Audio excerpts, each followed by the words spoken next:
Assalamualaikum warahmatullahi wabarakatuh. Nahmaduhu wa nasta'inuhu wa nastaghfiruhu wa nu'minu bihi wa natawakkalu alaihi. Asyhadu an la ilaha illallah wahdahu la syarikalah wa asyhadu anna Muhammadan abduhu wa rasuluh. Rekan-rekan sekalian yang dirahmati Allah Subhanahu wa taala, pada petang ini saya mengumpulkan sejumlah ingatan, lalu terbersihlah dalam benak saya satu roman psikologi, roman percintaan yang paling heroik, dan apabila ditonton atau disimak atau didengar oleh kaum milenia, bahkan yang tua-tua, mereka bisa berurai air mata. Karya yang termasyhur dari Profesor Dr.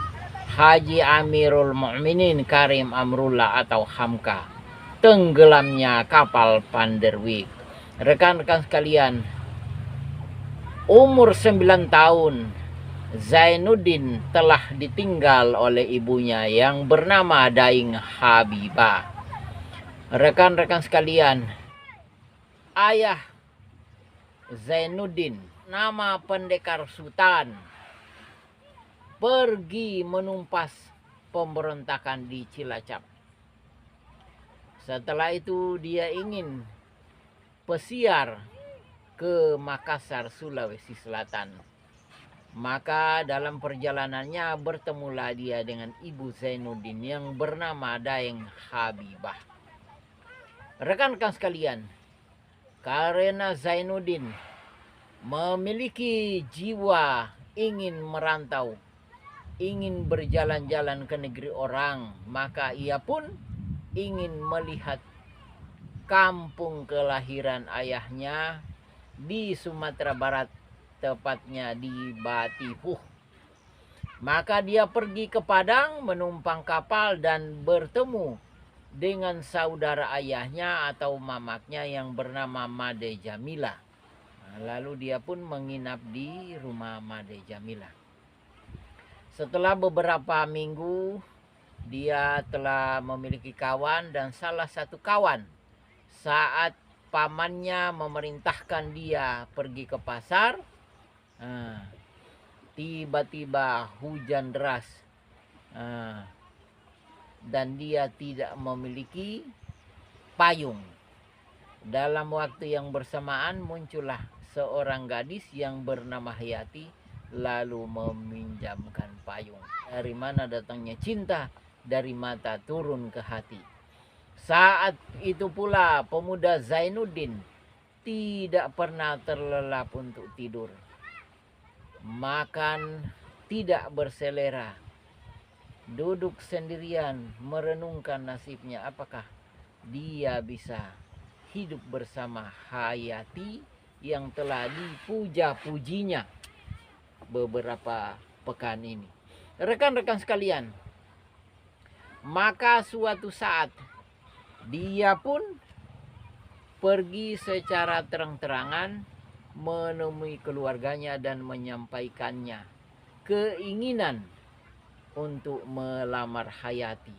Tetapi apa hendak dikata, malang tak dapat ditolak, untung tak dapat diraih. Keluarga khususnya ayah Hayati tidak menerima Zainuddin karena dianggap bukan orang Minangkabau, tetapi merupakan orang asing. Saat itu pula Zainuddin dengan sejuta kekecewaan, setiap saat berlinang air matanya, harapannya telah pupus. Maka dia pun meninggalkan Sumatera Barat dan menuju Jakarta.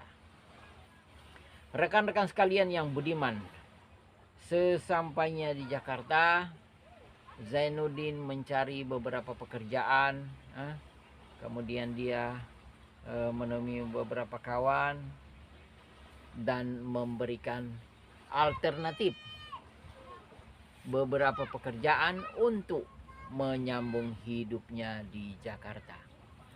Rekan-rekan sekalian, seorang kawan Hayati yang bernama Hadijah tiba-tiba meminta kepada Hayati agar menerima saudara laki-lakinya yang bernama Asis.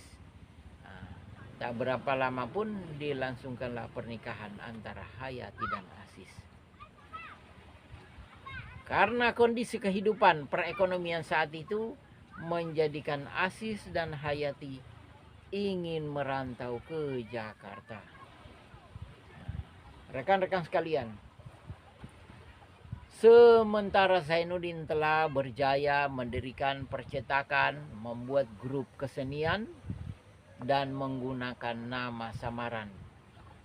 Termasyhurlah nama Zainuddin dengan promosi kesenian yang telah populer di kota Jakarta. Suatu saat secara kebetulan tetangga Hayati mengundang Hayati dan Asis untuk menghadiri sebuah hiburan malam yang dilaksanakan oleh grup kesenian Z, sebuah sandiwara yang telah terkenal. Saat pergelaran tiba, Asis dan Hayati menonton, dan pada akhir cerita ketahuanlah bahwa yang bernama Z adalah Zainuddin. Rekan-rekan sekalian,